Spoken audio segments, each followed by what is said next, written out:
আসসালামু আলাইকুম, আমি পলি। আমি এখন আপনাদের একটি গল্প পড়ে শোনাচ্ছি। গল্পের নাম ইট পাটকেল। লিখেছেন সানজিদা বিনতে শফি। পর্ব সংখ্যা 7 থেকে 9 পর্যন্ত সবগুলো একসাথে পড়ে শোনাচ্ছি।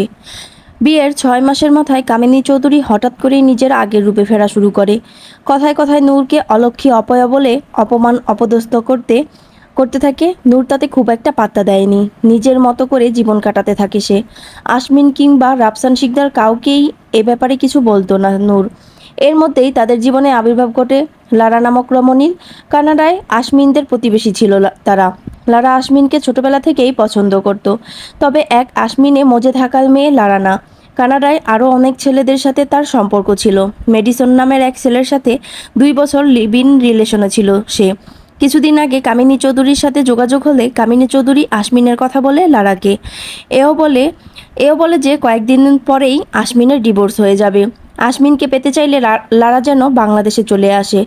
লারাও মেডিসনকে কিছু না জানিয়েই বাংলাদেশে চলে আসে। লারার বাবা মা ও মেয়েকে পূর্ণ সমর্থন করে। লারার বাবা কানাডার অনেক বড় বিজনেসম্যান। ভাইয়ের সম্পত্তি তো এখন তাদেরই। সাথে লারারটা পেলে সোনায় সোহাগা। কামিনী চৌধুরীর এর কুৎসিত পরিকল্পনার কথা কেউ জানতে পারল না। কয়েকদিনের মধ্যেই লারা এসে হাজির হলো নূর মঞ্জিলে। বিষয়টা নিয়ে কেউ মাথা না ঘামালেও গম্ভীর হয়ে রইলেন আমজাদ চৌধুরী। এতিম আমজাদ চৌধুরী পড়াশোনায় ভালো হওয়ায় স্কলারশিপ নিয়ে যায় কানাডায়। বাবা মা মারা যাওয়ার পর নিজের অনাথ আশ্রমেই বড় হয় সে। পূর্ণবয়স্ক না হওয়ায় বাবার সম্পত্তি সব ম্যানেজার সামলাতো। 20 বছর বয়সে সম্পত্তি সব নিজের নামে আসার পর বাংলাদেশের বিজনেস গুটিয়ে কানাডায় পাড়ি জমায় আমজাদ চৌধুরী।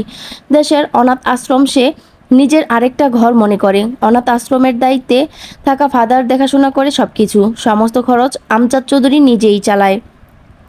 কানাডায় গিয়েই কামিনী চৌধুরীর সাথে পরিচয়। ভালোবেসেই বিয়ে করেছিলেন কামিনী চৌধুরীকে। রাফসান শিকদারও তাতে আপত্তি করেনি। বাবা মা মরা বোনকে সে খুব আদরে মানুষ করেছে, তাই তার সুখী মুখ্য। দুজনে একসাথেই কানাডায় পড়াশোনা করত। কখনো বুঝতে পারিনি তার প্রেয়সীর ভিতরে এত কুৎসিত। লারা আসার পর থেকে আসমিন খুব কম কথা বলতো লারার সাথে। নির্বাচন মাথায় নিয়ে ব্যস্ত সময় পার করছে রাফসান শিকদার ও আসমিন। বিরোধী দলীয় নেতা আইমান তালুকদার উঠে পড়ে লেগেছে তাদের পেছনে। আসমিনের চমৎকার বুদ্ধিমত্তার জন্য কিছুতেই পেরে উঠছে না। তবে হাতে গুটিয়ে বসে নেই সে, শুধু শুধু একটা সুযোগের অপেক্ষা। নির্বাচনী প্রচারণার জন্য নূরকেও খুব একটা সময় দিতে পারছিল না আসমিন। বহু কষ্টে সময় বের করলেও লারার জন্য তা কোনো না কোনোভাবে নষ্ট হয়ে যেত। আসমিন রেগে কিছু বলতে গেলে নূর তাকে থামিয়ে দিত।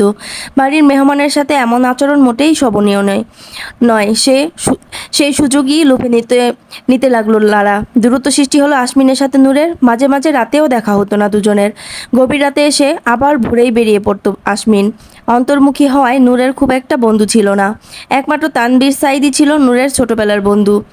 দুজনের প্রাণ টাইপের বন্ধুত্ব তাদের জীবনে কালবৈশাখী ঝড় হয়ে আসে তানবীরের জন্মদিনের দিন। রাতে পার্টি থাকায় নূর আর কলেজে যায়নি। সারাদিন বাসায় থাকার প্ল্যান করে সে। বাবার সাথেও খুব একটা দেখা হয় না তার। একাকিত্বে অভ্যস্ত সে। তবে মাঝখানে আসমিনের যত্ন তার অভ্যেসে ব্যাঘাত ঘটিয়েছে। এখন খুব শূন্যতা অনুভব হয় আসমিনকে ছাড়া। নিজের রুমের বারান্দায় বসেছিল নূর। ফোনের মেসেজ টিউন বেজে উঠতেই ভ্রু কুচকে গেল তার। এ সময় আবার কে মেসেজ দিচ্ছে? মন্ত্রী সাহেব নয় তো? মুখে মুচকি হাসি ঝুলিয়ে মেসেজ অপশনে ঢুকতেই চোখ স্থির হয়ে গেল নূরের। ফোনের স্ক্রিনে ঝলঝল করছে আসমিন আর একটা মেয়ের অন্তরঙ্গ ছবি। কোনো এক অভিজাত হোটেলে রুমে বিবস্ত্র এক নারীকে বুকে নিয়ে শুয়ে আছে আসমিন। এতটা ঘনিষ্ঠ আজ পর্যন্ত তারাও হয়ে ওঠেনি। নির্লিপ্তভাবে চোখ সরিয়ে নিল নূর। ফোনটা জায়গা মতো রেখে আগের মতো প্রকৃতিতে বিভোর হলো সে। সন্ধ্যায় রেডি হয়ে বেরিয়ে পড়ল তানবীরের বাড়ির উদ্দেশ্যে। নূরকে বোনের নজরেই দেখে তানবীর। জন্মদিনের অনুষ্ঠান শেষ হয় 10টায়, অথচ নূর জানতেই পারল না সন্ধ্যা 7টায় তার একমাত্র অবলম্বন তার বাবা তাকে ছেড়ে চিরদিনের মতো হারিয়ে গেছে সন্ত্রাসীদের গুলিতে। কয়েক হাজার কল এসে জমা হয়েছে নূরের ফোনে। আসমিনের লাস্ট মেসেজ ছিল, কোথায় তুমি নূর? যেখানেই থাকো তাড়াতাড়ি হসপিটালে চলে আসো, মামার গুলি লেগেছে, তোমাকে দেখতে চাইছে। না হয় আমাকে বলো কোথায় আছো, আমি তোমাকে পিক করছি। একা বের হওয়ার দরকার নেই, প্লিজ ফোন রিসিভ করো জান। আমার খুব টেনশন হচ্ছে। মিনিট কয়েক পরেই আসমিনের ফোনে মেসেজ এলো, আমাকে নিয়ে আপনাকে ভাবতে হবে না, আমি ব্যস্ত আছি, এখন আসতে পারবো না। গুলিই তো লেগেছে, মরে তো আর যায়নি, আমাকে আর বিরক্ত করবেন না। গীতিকারের সাথে কথা বলছি, সব ঠিক থাকলে আজকেই আমার ক্যারিয়ারের সূচনা হয়ে যাবে। আপনার অনুপস্থিতিতে এই গানই আমাকে সঙ্গ দিয়েছে, তাই সবার আগে আমার ক্যারিয়ার। চোখ শক্ত শক্ত চোখ মেসেজ পড়ে চোখ বন্ধ করে ফেললো আশমিন। এটা নূরের মেসেজ নয়, হতে পারে না। তার নূর এমন কথা কিছুতেই বলতে পারে না। কোথায় নূর? এদিকে নূরের অবহেলায় পড়ে থাকা ফোনটা বারান্দা থেকে তুলে নিয়েছে কামিনী চৌধুরী। আশমিনকে মেসেজ সেই করেছে। লারা তানবীরের সাথে নূরের কয়েকটা ছবি তুলে পাঠিয়ে দিল কামিনী চৌধুরীর কাছে। কামিনী চৌধুরী নূরের ফোন থেকে সে ছবি আশমিনের মোবাইলে সেন্ড করে দিল। ছবি দেখার আগেই খবর এলো ব্যস্ততম পৃথিবী থেকে বিদায় নিয়েছে রাফসান শিকদার। ঘামে লেপ্টে যাওয়া শুভ্র পাঞ্জাবি গায়ে দেয়ালে হেলান দিয়ে বসে পড়ল আশমিন। আমজাদ চৌধুরীও স্তব্ধ হয়ে গেল। শুধু হাঁপ ছেড়ে বাঁচল কামিনী চৌধুরী। এই বিশাল সাম্রাজ্য এখন তার। একমাত্র ভাইয়ের মৃত্যুতে শোক করতে না পারলেও কান্নার অভিনয় করল পাক্কা অভিনেত্রীর মতো। হাসপাতালের বারান্দায় ভাইয়ের শোকে গড়াগড়ি খেয়ে কান্না করা বোনের আর্তনাদ ফলাও করে প্রচার করা হলো। আশমিন এসে সামলে নিল মাকে। আমজাদ চৌধুরী স্থির অভিনয় বুঝেও চুপ করে রইলেন। মৃতদেহ নিয়ে নূর মঞ্জিলে পৌঁছানোর 1 ঘন্টা পরে বিধ্বস্ত অবস্থায় খালি পায়ে দৌড়ে বাড়িতে প্রবেশ করল নূর। নিউজ দেখে সে দৌড়ে এসেছে সারা রাস্তা। পা থেকে রক্ত ঝরছে সামনে। সেদিকে হুঁশ নেই নূরের। বাবার মৃতদেহের সামনে গিয়ে ধপ করে বসে পড়ল নূর। কাঁপা কাঁপা হাতে হাত বুলিয়ে দিল বাবার শান্ত মুখশ্রীতে। লাশের বুকে মাথা রেখে শুয়ে থাকলো কিছুক্ষণ। আজ থেকে এই বুকটা চিরদিনের মতো হারালো সে। তার আব্বু আর নেই। ভাবতেই নিঃশ্বাস আটকে আসছে নূরের। তার থেকে কয়েক হাত দূরত্বে বসে আছে আশমিন। তার পাশেই গা ঘেঁষে বসে লারা। সেই মুহূর্তে সবচেয়ে নিকৃষ্ট মানুষের পরিচয় দিল কামিনী চৌধুরী। নূরকে টেনে সরিয়ে দিল রাফসান শিকদারের বুক থেকে। পরপর কয়েকটা চড় লাগিয়ে দিল তার গালে। আসার পর থেকে এক বিন্দু পানিও চোখ থেকে বের হয়নি নূরের। থাপড় খেয়েও সে নির্বাক চোখে তাকিয়ে আছে আশমিনের দিকে। আশমিন চোখ সরিয়ে নিল তার থেকে। নূর নির্লিপ্ত চোখে তাকিয়ে দেখলো আশমিনের মুখ ফিরিয়ে নেওয়া। আরেক দফা শক্ত করলো নিজেকে। কামিনী চৌধুরী একের পর এক অপবাদ দিয়ে যাচ্ছে তার উপরে। বেহায়া চরিত্রহীন মেয়ে মানুষ। বাবার মৃত্যুর আগেও তার সাথে দেখা না করে পরপুরুষের সাথে রং করে এখন এসেছে নাটক করতে। নষ্টা মেয়ে কোথাকার, লজ্জা করে না এমন নোংরামি করতে? আমার ভাইয়ের আশেপাশেও আসবি না তুই। তোর এই কলঙ্কিনী মুখ নিয়ে বেরিয়ে যায় এখান থেকে। কামিনী চৌধুরীর দিকে এক পলক তাকিয়ে নূর আশমিনের সামনে গিয়ে দাঁড়ালো। শান্ত গলায় বলল, আপনার কিছু বলার আছে মন্ত্রী সাহেব? আশমিন একরাশ ঘৃণা নিয়ে তাকালো নূরের দিকে। ভয়ঙ্কর চোখে তাকিয়ে কর্কশ গলায় বলল, যে মেয়ে নিজের বাবার ভালোবাসার মূল্য দিতে জানে না, সে আমার ভালোবাসার মূল্য দিবে কিভাবে? বাবার মৃত্যু থেকে যার ক্যারিয়ার বড়, সে মেয়েকে আমি আমার জীবনে চাই না। দেখা গেল আমাকে মৃত্যুর মুখে রেখে সে নিজের স্বপ্ন পূরণ করতে চলে গেল। এই নূরকে আমি ভালোবাসিনি, তাই এই নূরের জায়গা আমার জীবন নেই। Go to hell with your fucking dream. Noor শান্ত চোখে তাকিয়ে রইল আশমিনের দিকে। তার চোখে বাবা হারানোর সুখ নেই, স্বামীর প্রতারণা, অবিশ্বাস, ধোঁকা, কোনো কিছুর জন্য কোনো অনুভূতি নেই। চোখে নেই এক বিন্দু নোনা জল। আশমিনের সামনে থেকে বাবার লাশের পাশে গিয়ে বসলো নূর। বাবাকে জড়িয়ে ধরে ক্লান্ত গলায় বলল, তুমি মানুষ চিনতে ভুল করেছো আব্বু। অযোগ্য মানুষের হাতে নিজের মূল্যবান রত্ন তুলে দিয়েছ। আমাদের শেষ দেখাটা সুখকর হলো না আব্বু। যে শূন্যতা নিয়ে তুমি চলে গিয়েছো, আমাকে তা সারা জীবন বয়ে বেড়াতে হবে। পরপারে ভালো থেকো আমার সুপারহিরো। আমি তোমার রত্নের যত্ন নিব। কামিনী চৌধুরী তেড়ে আসতে নিতেই আমজাদ চৌধুরী তাকে শক্ত হাতে থামিয়ে দিল। ভয়ঙ্কর চোখে তাকিয়ে বুঝিয়ে দিল, ফলাফল ভালো হবে না। স্বামীর কড়া চাহনিতে থেমে গেল কামিনী চৌধুরী। কটমট করে তাকিয়ে রইল নূরের দিকে। বাবার কপালে চুমু খেয়ে নিজের রুমে চলে গেল নূর। রাফসান শিকদারকে দাফন করতে নিয়ে যাওয়ার সময়ও নিচে আসেনি সে। তানবীর সারাটা সময় চুপচাপ সবকিছু দেখে যাচ্ছিল। নূরের এই শান্ত ব্যবহার ভাবাচ্ছে তাকে। নূরের পিছু পিছু সেও এসেছিল এখানে। কামিনী চৌধুরী নূরকে আঘাত করার সময় যখন সে রেগে এগিয়ে যাচ্ছিল, তখন নূরের ইশারায় থেমে যায় সে। তখন থেকে সারা শরীর রাগে জ্বলছে তার। রাফসান শিকদারের দাফন শেষ হলো রাত 2টায়। দলীয় নেতা সহ হাজার হাজার মানুষ তার জানাজায় অংশগ্রহণ করেছে। বিরোধী দলীয় নেতা আয়মান তালুকদারও এসেছে জানাজায়। সারা দেশে তোলপাড় শুরু হয়ে গেল খুনিকে ধরার জন্য। আশমিন হিংস্র বাঘের মতো শত্রুদের একে একে শেষ করতে লাগলো। তবুও কোথাও কোনো লিঙ্ক পাওয়া যাচ্ছিল না। সারা রাত বাইরে কাটিয়ে ভোরে বাসায় আসে আশমিন। রক্ত জবার মতো লালা চোখ নিয়ে রুমে ঢুকেই শব্দ করে দরজা বন্ধ করে দেয় সে। বারান্দায় দাঁড়িয়ে থাকা সদ্য বাবা হারানোর মেয়েটির দিকে ফিরেও তাকায় না। ওয়াশরুম থেকে ফ্রেশ হয়ে বিছানায় শরীর এলিয়ে দেয় সে। সেদিকে তাকিয়ে তাচ্ছিল্যের হাসি হাসল নূর। চোখ ঘুরিয়ে আকাশের দিকে তাকিয়ে গুনগুন করে লতা মঙ্গেশকরের গাওয়া গানের কয়েকটি লাইন গাইল। লাগ যা গালে কে ফেরিয়ে, এই গানটা সে করলো। কয়েক ফোঁটা অশ্রু গড়িয়ে পড়ল আশমিনের চোখ থেকে। তানবীরের সাথে নূরের ছবিগুলো বারবার চোখের সামনে ভেসে উঠছে। নূরকে সে অবিশ্বাস করছে না, তবে এই মুহূর্তে নূরকে বাঁচাতে তাদের মধ্যে দূরত্ব জরুরি। যতই কষ্ট হোক না কেন, কাল পর্যন্ত অপরাধীকে বোঝাতে হবে তার জালে আশমিন ফেসেছে। নূরের প্রতি দুর্বলতা দেখালেই সে নূরের উপর আক্রমণ করবে। অজানা শত্রুকে আর সুযোগ দেওয়া যাবে না। বিপুল ভোটে জয়লাভ করেছে আশমিন। এত বড় পার্টিতেও তার চোখে মুখে খুশির লেশ মাত্র নেই। পার্টি অফিসের সমস্ত কাজ শেষ করে বাসায় আসতেই ভুরু কুঁচকে গেল তার। সমস্ত বাড়ি নিস্তব্ধ হয়ে আছে। একমাত্র কামিনী চৌধুরী আর লারাকেই প্রফুল্ল দেখালো। আমজাদ চৌধুরীর মাথায় হাত দিয়ে সোফায় বসে আছে। আশমিন খুব একটা মাথা না ঘামিয়ে বাবার পাশে গিয়ে বসে পড়ল। চারদিকে ফুলের তোড়ায় ভরে গেছে। সবাই শুভেচ্ছা জানিয়ে ফুল পাঠিয়েছে। নূর কোথায় আব্বু? তাকে দিয়ে তোমার কি দরকার? আমজাদ চৌধুরীর কর্কশ গলা শুনে থতমত খেয়ে গেল আশমিন। অজানা ভয়ে বুক কেঁপে উঠল। বারো কয়েক নূরকে ডেকেও যখন সাড়া পাওয়া গেল না, তখন আশমিন উত্তেজিত হয়ে দ্রুত পায়ে সারা বাড়ি খুঁজল। আশমিনের চিৎকার শুনে কামিনী চৌধুরী সহ সবাই হাজির হলো বিশাল ড্রয়িং রুমে। আশমিন দৌড়ে এসে আমজাদ চৌধুরীর সামনে দাঁড়িয়ে কাঁপা কাঁপা গলায় বলল, নূর কোথায় আব্বু? চলে গেছে। আশমিন বিস্ফোরিত চোখে তাকালো আমজাদ চৌধুরীর দিকে। মুহূর্তেই ভয়ের জায়গায় চোখে এসে ভিড় করল ক্রোধ। চিৎকার করে বলল, চলে গেছে মানে? কোথায় গেছে নূর? আমি বলেছিলাম না নূর যাতে বাসা থেকে বের না হয়? কে বের হতে দিয়েছে ওকে? আশমিনের ভয়ঙ্কর রূপ দেখে কেঁপে উঠল কামিনী চৌধুরী। কপালের ঘাম কাপা কাপা হাতে মুছে লারার দিকে তাকালো। তারও একই অবস্থা, থরথর করে কাঁপছে সে। আমজাদ চৌধুরী কামিনী চৌধুরীর সামনে গিয়ে দাঁড়ালো। রক্তচক্ষু দিয়ে তাকিয়ে চিৎকার করে বলল, মা মরা মেয়েটা তো তোমার নিজের রক্ত ছিল কামিনী। তার উপর কিসের এত রাগ তোমার বলতে পারো? ছোট থেকে তাকে অবহেলা অপমান করে তার কোমল হৃদয়টা তুমি বিষিয়ে দিয়েছ। আমি বাধা দিলে আমাকেও কথা শোনাতে ছাড়োনি। ভাইজান একটা কমল ফুল তুলে দিয়েছিল তোমার হাতে, অথচ তুমি তার জীবনটা কাঁটায় ভরে দিয়েছ। এই বিশাল সম্পত্তির একমাত্র উত্তরাধিকারী কত বেলা না খেয়ে কাটিয়েছে তার কোনো হিসাব নেই।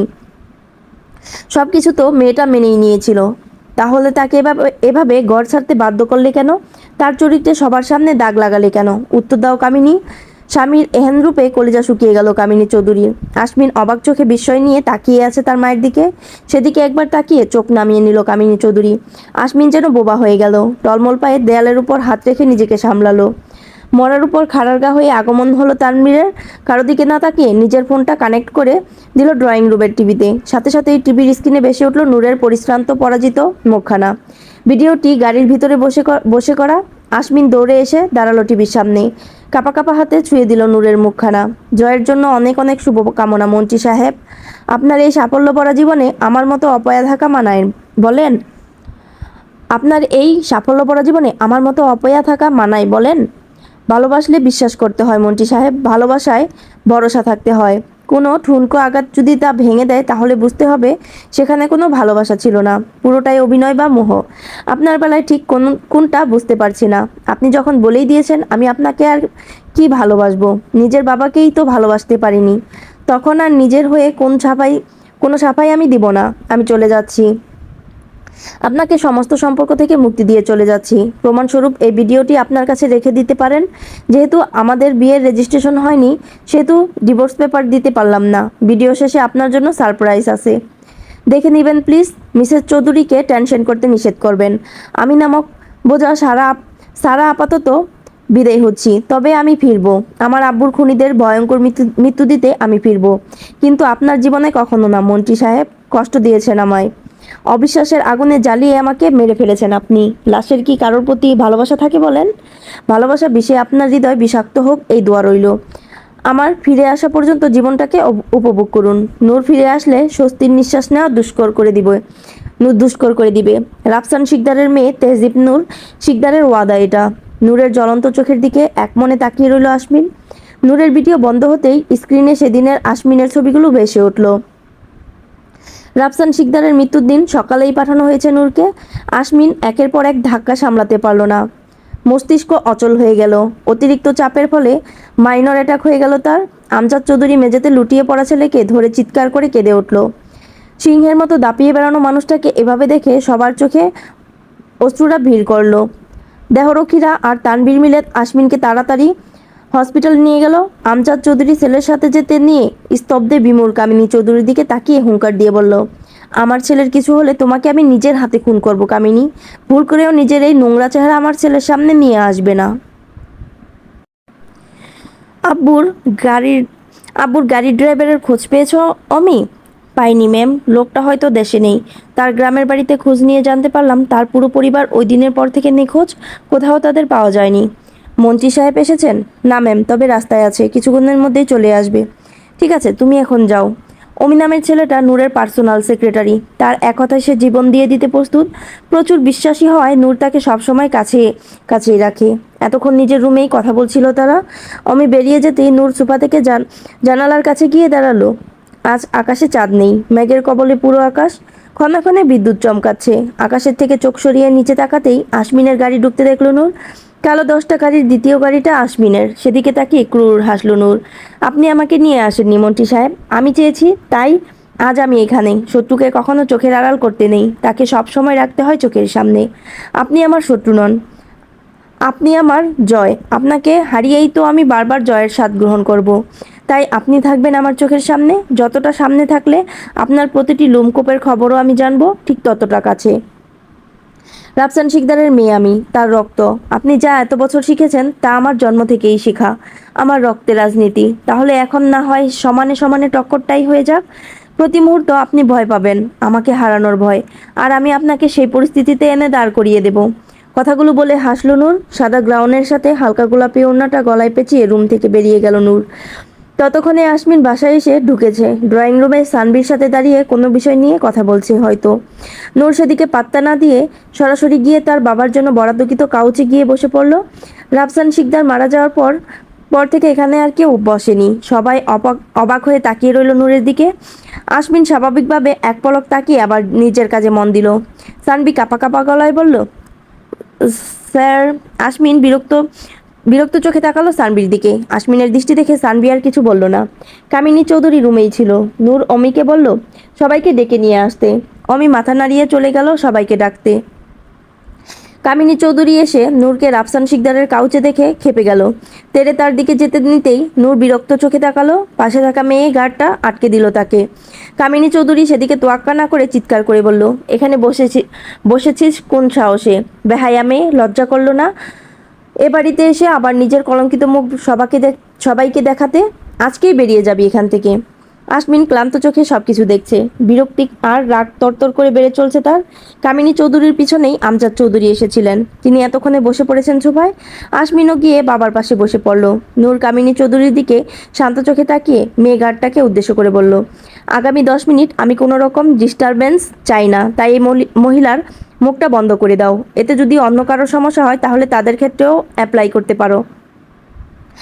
আসমিনের সোফায় গায়ে লিয়ে বসে আছে আশমিন সোফায় গায়ে লিয়ে বসে আছে। মাথা ব্যথায় দপদপ করছে। চোখ খুলে রাখাও দেয়, তবুও সে এখানে বসে আছে। মেয়ে গার্ডটা ততক্ষণে কামিনী চৌধুরীর মুখে ট্যাপ লাগিয়ে দিয়েছে। হাত দুটো ধরে থাকায় কামিনী চৌধুরী কিছু করতে পারছে না।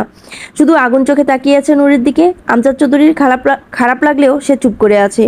কামিনী চৌধুরীর অন্যায়ের কাছে এটুকু কিছুই না। আপনাদের এখানে ডাকার উদ্দেশ্য হচ্ছে আমার কিছু সিদ্ধান্ত জানিয়ে দেওয়া, যাতে পরবর্তীতে আমার কোনো সমস্যা ফেস করতে না হয়।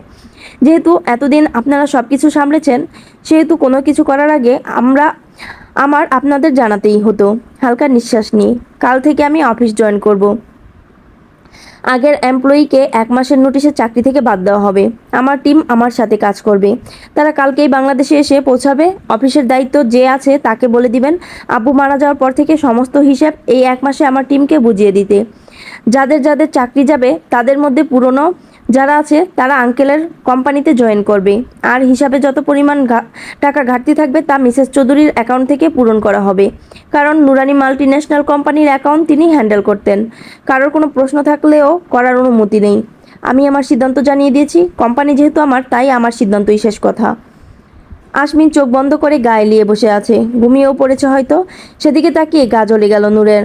দাঁতে দাঁত চেপে নিজেকে সামলে নিল সে। এদিকে কামিনী চৌধুরীর অবস্থা নাজেহাল। রাগ আর ভয় দুটোই ঘিরে ধরেছে তাকে। এত বছরে সে কোটি কোটি টাকা সরিয়েছে কোম্পানি থেকে। আমজাদ চৌধুরীও এ বিষয়ে কিছু জানে না। সেদিনের পর থেকে আসমিন আজ পর্যন্ত তাকে মা বলে ডাকেনি। সরাসরি কোনো কথাও বলে না তার সাথে। অনেক কষ্টে আমজাদ চৌধুরীর সাথে সম্পর্কটা ঠিক করেছে সে। এখন এমন কিছু শুনলে সেও না আবার মুখ ফিরিয়ে নেয় তার থেকে। ভয়ে কামিনী চৌধুরীর কলিজা লাফাচ্ছে। নূর অমির দিকে তাকিয়ে সিরিয়াস গলায় বলল, ঢাকার সবচেয়ে বড় বড় হসপিটালগুলোতে খোঁজ লাগাও অমি। অর্গান, চোখ, লিভার এসবের কারেন্ট রেটগুলো জেনে নাও, খুব শীঘ্রই আমাদের কাজে লাগবে। আশমিন বাদে সবাই চোখ বড় বড় করে তাকালো নূরের দিকে। সানভি শুকনো ডুব গিলে আমতা আমতা করে বলল, এগুলো জেনে কি হবে ম্যাম? নূর বাঁকা হাসলো। কামিনী চৌধুরীর দিকে তাকিয়ে ক্রুর গলায় বলল, আপনি বড্ড অবুঝ সানভি। টাকার ঘাটতি যদি অ্যাকাউন্টের টাকা দিয়ে না পূরণ হয় তাহলে এগুলো কাজে লাগবে, 1 টাকাও ছাড় দেওয়া হবে না। নূর মেয়ে গার্ডের দিকে তাকিয়ে বলল, মিসেস চৌধুরীকে ছেড়ে দাও, উনি হয়তো কিছু বলতে চায়। আর মন্ত্রী সাহেবের জন্য 1 গ্লাস পানি নিয়ে আসো, তার ঘুম ভাঙানোটা এই মুহূর্তে জরুরি। বরকে চুমু খেয়ে ঘুম থেকে তুলতে হয়, পানি মেরে নয়। বিজনেসের পাশাপাশি রোমান্সটাও শিখে নিও নূর, আমার এখনও বাসর করা বাকি। আশমিন চোখ বন্ধ করেই বোমা ফেললো ড্রয়িং রুমে। আমজাদ চৌধুরী কেসে উঠল ছেলের কথা শুনে। সে যে একটা নির্লজ্জ ছেলে পয়দা করেছে এখন সে হাড়ে হাড়ে বুঝতে পারছে। নূর কটমট চোখে তাকিয়ে আছে আশমিনের দিকে। আশমিন আড়মোড়া ভেঙে সেদিকে তাকিয়ে বাঁকা হাসলো। সবার দিকে একবার চোখ বুলিয়ে গম্ভীর গলায় বলল, আজ থেকে রাত 3টা থেকে সকাল আমার কাছে রোম্যান্স শিখার ক্লাস করবে। সব কিছু হাতে কলমে শিখিয়ে দিব। টানা 1 সপ্তাহ ক্লাস করলে তুমি একেবারে রোমান্টিক হয়ে যাবে, বুঝলে? বাবা মার সামনে এসব বলতে লজ্জা করছে না তোমার? অসভ্য হচ্ছ দিন দিন। লজ্জা করলে বাবা হব কি করে? আমাকে অসভ্য বলার আগে নিজের দিকে তাকাও। তুমি ভালো মানুষ হলে আমি এই পৃথিবীতে আসতাম না। এত কথা না বলে ছেলের বাসর করার ব্যবস্থা করো। নাকি দাদা হতে চাও না জীবনে? আমজাদ চৌধুরী হতভম্ব হয়ে তাকিয়ে রইল ছেলের দিকে। কামিনী চৌধুরীর দিকে তাকিয়ে ফুসফুস করে বলল, সত্যি করে বলো কামিনী, এটা কার ছেলে? সত্যি বললে ক্ষমা করে দেব। এটা আমার ছেলে হতেই পারে না। কামিনী চৌধুরী স্বামীর দিকে কটমট করে তাকিয়ে রুমে চলে গেল। আশমিন তখনই চলে গেল নিজের রুমে। থমথমে পরিবেশের রেশ কেটে এখন সবাই মুখ টিপে হাসায় ব্যস্ত। সকাল সকাল ফর্মাল ড্রেসে অফিসের জন্য রেডি হয়ে নিচে এসেছে Noor. Off off white colour ladies কোটের সাথে কালো প্যান্ট, চুলগুলো পনিটেল করে বাঁধা। আশমিন সেদিকে একবার তাকিয়ে চোখ সরিয়ে নিল। আমজাদ চৌধুরী নূরের দিকে তাকিয়ে হাসি মুখে বলল, গুড মর্নিং মা। রাফসান শিকদারের জন্য বরাদ্দকৃত চেয়ারে বসতে বসতে নূরও হাসি মুখে আমজাদ চৌধুরীকে গুড মর্নিং জানালো। অফিসের প্রথম দিনের জন্য শুভকামনা। অনেক অনেক এগিয়ে যাও মা, আমি আছি তোমার সাথে। নূর প্লেটে পরোটা নিতে নিতে কামিনী চৌধুরীর দিকে তাকিয়ে বাঁকা হাসলো। আমজাদ চৌধুরীর দিকে তাকিয়ে রসিকতার স্বরে বলল, ধন্যবাদ আঙ্কেল, তবে এই মুহূর্তে দোয়া মিসেস চৌধুরীর বেশি প্রয়োজন। আপনি বরং তাকে একটু দোয়া করে দিন। বলা তো যায় না আর কখনো এভাবে রাজকীয় ক্ষমতা নিয়ে আপনাদের সামনে বসতে পারেন কিনা। আমজাদ চৌধুরী মলিন চোখে তাকালো নূরের দিকে। আশমিন একমনে খেয়ে যাচ্ছে, তার এদিকে কোনো ধ্যান নেই। আজ তার অনেক কাজ, দলীয় কিছু কর্মসূচি আছে। আজ মন্ত্রী পরিষদে আজ সারাদিন থাকতে হবে। তার আগে বাসার গুরুত্বপূর্ণ কাজটা শেষ করতে হবে। নূর খাওয়ার মাঝেই লারা এসে হাজির হলো নূর মঞ্জিলে। আশমিনের পাশের চেয়ারে বসে আশমিনের দিকে অসহায় চোখে তাকালো। নেকা কান্না করে বলল, বিয়ের ডেটটা কবে ফিক্সড করবে আশমিন? হঠাৎ করে বিয়ে ভেঙে যাওয়ার আমাদের অনেক হিউমিলিটেড হতে হচ্ছে। পাপা সোসাইটিতে মুখ দেখাতে পারছে না। প্লিজ আমার সাথে এমন করো না। সবাই জানে আমি তোমার বউ হব। এভাবে বিয়েটা ভেঙে দিলে আমার বেঁচে থাকা মুশকিল হয়ে যাবে। আমি তোমাকে ভালোবাসি আশমিন। আশমিন নির্লিপ্ত চোখে লারার দিকে তাকিয়ে আবার খাওয়ায় মনোযোগ দিল। আশমিনের এমন গা ছাড়া ভাব দেখে মনে মনে রাগে ফুঁসে উঠল লারা, কিন্তু চেহারায় তা প্রকাশ করলো না। মনে মনে বলল, একবার শুধু বিয়েটা হয়ে যাক। তোমাকে আর তোমার পুরো পরিবারকে আমি লারা আমার 5 গোলাম যদি না করিয়ে রাখি তাহলে আমার নামও লারা নয়। নূর ভ্রু কুচকে সেদিকে তাকালো। লারা নূরের দিকে তাকিয়ে আশমিনের আরেকটু কাছাকাছি গিয়ে বসলো। আশমিন লারার দিকে না তাকিয়ে গম্ভীর গলায় বলল, কুলে বসতে চাও? আমজাদ চৌধুরী চোখ বড় বড় করে তাকালো আশমিনের দিকে। নূর সেদিকে ভ্রুক্ষেপ না করে নিজের কফিতে মনোযোগ দিল। লারা আশমিনের দিকে লাজুক চোখে তাকিয়ে মিনমিনে গলায় বলল, সবার সামনে? বেডরুমে গেলে ভালো হতো না? দরকার নেই, তুমি এখানেই উঠতে পারো। ওকে। আশমিন টেবিল থেকে কিছুটা দূরে দাঁড়িয়ে থাকা পালোয়ান সাইজের লোকটির দিকে তাকিয়ে শান্ত গলায় বলল, বাহাদুর লারাকে কুলে নাও। আজ সারাদিন সে তোমার কুলেই থাকবে। আজ আর তোমার কোনো কাজ নেই। আশমিনের শান্ত গলা শুনে বাহাদুর নামের লোকটা ভয়ার্ত চোখে আশমিনের দিকে তাকালো। আশমিনের এই শান্ত গলা যে কতটা ভয়ঙ্কর তা সে হাড়ে হাড়ে জানে। তাই কাল বিলম্ব না করে দ্রুত পায়ে এসে শক্ত হাতে লারাকে কাঁধে তুলে নিল। লারার মনে হচ্ছে কেউ লোহা দিয়ে তাকে চেপে ধরেছে। চোখের পলকে কি হয়ে গেল বোঝার আগেই বাহাদুর নামের কালো পালোয়ান সাইজের লোকটা তাকে কোলে নিয়ে একটা চেয়ারে বসে পড়ল। কামিনী চৌধুরী সেদিকে তাকিয়ে চোখ সরিয়ে নিল। আমজাদ চৌধুরী একটু শব্দ করেই হেসে ফেলল। সানভি আর অমি এতক্ষণ সবকিছু নীরব চোখে দেখলো, এবার দুজনেই মুখ টিপে হাসতে লাগলো। নূর অমির দিকে তাকিয়ে লারার বসার চেয়ারটা দেখিয়ে শক্ত গলায় বলল, এটা এখনই বাইরে ফেলে দেওয়ার ব্যবস্থা করো। কামিনী চৌধুরী তাচ্ছিল্যে সরে বলল, চেয়ার ফেলে কী লাভ? তোমার বরকেও অনেকবার ছুঁয়েছে ও, এখন তো তার সাথেই বাসর করতে চাইছো। আমি ফেলেছি বলেই সে ছুতে পেরেছে, না হলে কার সাত দিন নূরের জিনিসের দিকে হাত বাড়ানোর? নূরের টেস্ট এতটাও খারাপ না মিসেস চৌধুরী, বাঁকা হেসে আসমিন তীক্ষ্ণ চোখে নূরের দিকে তাকিয়ে কফিতে শেষ চুমুক দিল। নূর দাঁড়িয়েছে অফিসে যাওয়ার জন্য। তাড়াতাড়ি অফিসে আসবেন Mrs Chowdhury, I hate late. Asmin নিজের চেয়ার ছেড়ে নূরের মুখোমুখি দাঁড়ালো। শুভ্র পাঞ্জাবির হাতা সামান্য গুটিয়ে ঘাড় হালকা কাত করে নূরের দিকে বাঁকা হেসে তাকালো। নূরে বুড়ো কুচকে তার দিকেই তাকিয়ে হাতা গুটানো শেষ হতেই হুট করে আসমিন নূরকে কুলে তুলে নিল। নূর চোখ বড় বড় করে তাকিয়ে রইল আসমিনের দিকে। আসমিন ধূপধাপ পা ফেলে সিঁড়ি বেয়ে চলে যাচ্ছে নিজের রুমে। আমজাদ চৌধুরী মুখ কুচকে তাকিয়ে রইল সেলের যাওয়ার দিকে। সানভি আর রমি সেদিকে পাত্তা না দিয়ে বসে গেল ব্রেকফাস্ট করতে। আজ তাদের যেতে লেট হবে তারা বুঝে গেছে। ওকে এভাবে কোথায় নিয়ে গেল তোমার স্যার? আমজাদ চৌধুরীর প্রশ্নে থতমত খেয়ে গেল সানভি। ও কিভাবে জানবে কোথায় নিয়ে গেল? তবুও সন্দিহান কণ্ঠে বলল, কাল রাতের ক্লাসটা মনে হয় এখন করাবে। রাতে তো ম্যাম যায়নি স্যারের রুমে। আমজাদ চৌধুরী কটমট গলায় বলল, চুপ করো বেয়াদব ছেলে, যেমন স্যার তার তেমন পিয়ে, সব কয়টা অসভ্য হচ্ছ দিন দিন। সানভি কাদো কাদো চোখে তাকিয়ে পরোটা খাওয়ায় মনোযোগ দিল। অমি মনে মনে হেসে লুটুপুটি খাচ্ছে। কামিনী চৌধুরী গটগট করে বেরিয়ে গেল বাসা থেকে। লারার বাবার সাথে কথা বলতে হবে। এত বছরের সাজানো প্ল্যান কিছুতেই এই 2 দিনের মেয়ের জন্য সে নষ্ট হতে দিবে না। অমি কাউকে মেসেজ করে আবার খাওয়ায় দেন দিল। আসমিন নূরকে নিজের রুমে নামিয়ে সাথে সাথে দরজা লক করে দিল। এখন এই দরজা আসমিনের ইচ্ছে ছাড়া আর খুলবে না। খুলতে হলে পাসওয়ার্ড লাগবে। নূর সেদিকে আগুন চোখে তাকালো। আসমিনের সেদিকে পাত্তা না দিয়ে নূরকে শক্ত করে নিজের সাথে চেপে ধরল। এক হাতে কোমর পেঁচিয়ে ধরে হালকা উঁচু করে নিজের মুখ বরাবর করলো নূরকে। নূরের পা ফ্লোর থেকে 3 ইঞ্চি উপরে। সারুন। নূরের শান্ত গলায় সারুন বলায় ঠোঁট বাঁকিয়ে হাসলো আসমিন। নূরের ঠোঁটের ঠিক বা পাশে গাঢ় চুমু খেয়ে ফিসফিস করে বলল, রাতে আসতে বলেছিলাম, আসুনি কেন? ছাত্রী হিসেবে তুমি ফাঁকিবাজ হতেই পারো, কিন্তু স্যার হিসেবে আমি মোটেও ফাঁকিবাজ নই। তুমি ফাঁকি দিবে আর আমি তোমাকে যেখানে পাবো সেখানেই ক্লাস করাবো, হোক সেটা রাস্তা, ড্রয়িং রুম, অফিস বা বেডরুম। এখন তোমার ইচ্ছা তুমি কোথায় ক্লাস করতে চাও। আসমিনের কথা শুনে ক্রুর হাসলো নূর। আসমিনের চোখের দিকে তাকিয়ে সেও ফিসফিস করে বলল, অনেক বড় টিচার হয়ে গেছেন মনে হচ্ছে। তা কয়জনের সাথে ইন্টিমেট হয়ে এই অভিজ্ঞতা অর্জন করলেন? প্রোটেকশন নিয়েছিলেন তো? দেখা গেল HIV পজিটিভ হয়ে বসে আছেন। আমি আবার নিজেকে নিয়ে খুব প্রোটেক্টিভ। আগে মেডিকেল চেক আপ করিয়ে আসুন মন্ত্রী সাহেব। ক্লাসের কথা না হয় আমরা পরে ভাববো। আসমিন শান্ত চোখে তাকালো নূরের দিকে। মলিন হেসে ক্লান্ত গলায় বলল, সেটা তো তুমি 4 বছর আগেই দেখে গিয়েছো নূর। আমার চরিত্র সম্পর্কে সার্টিফিকেট তো সেদিনই দেওয়া শেষ। তবে আজ এত প্রশ্ন কেন? স্ত্রী হিসাবে আমার অর্ধাঙ্গিনী তুমি, আমার সব কিছু অর্ধেক তোমার, হোক সেটা HIV। নূরের ঠোঁটে কয়েক মিনিটের লম্বা চুমু খেয়ে গলায় মুখ গুজে দিল আসমিন। নূর চোখ বন্ধ করে শক্ত করে হাত মুষ্টিবদ্ধ করে আছে। চোখের কোণ বেয়ে কয়েক ফোঁটা পানি গড়িয়ে আসমিনের কপালে পড়ল।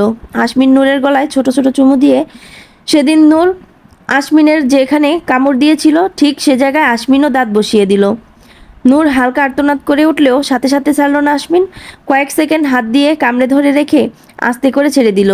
নূরকে নিচে নামিয়ে কামড়ের স্থানে আলতো করে চুমু দিয়ে মন্থর গলায় বলল, wish you very good luck for your first day in office.